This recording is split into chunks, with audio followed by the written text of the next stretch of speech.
honetan lortu nahi duguna da apur bat ikustea ze tresna dugun eskura batez ere sarean, sortzen ditugun ikasmaterialak hobeak izan nahi dugu, kalitate hobekoak eta kontutan hartzen dituztenak hainbat esparru, ez soilik zuzentasun gramatikal edo ortografikoa, baizik eta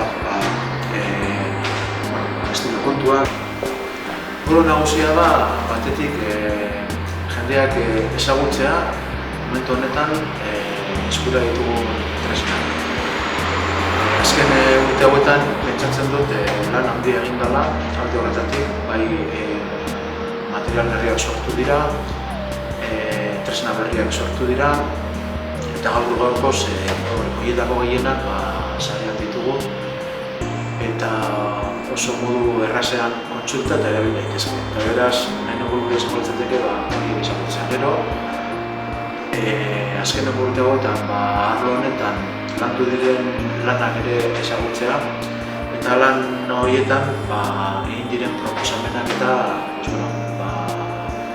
ezagutzea, aplikatzea eta behar den kasuetan bere eztabaidatzea. Eta horrekin guztiarekin lortu nahi dena da apur bat bai testuak zuzentzeari begira edo sortzeari begira baliabide gehiago izatea. Ikastaro hau, printzipioz edonori, interesa duen edonori zuzeneta dago. Kontu da, batez bere igual erabilgarriagoa gerta daitekela irakasleentzat edo ikasleentzat. Eta horretatik, printzipioz holako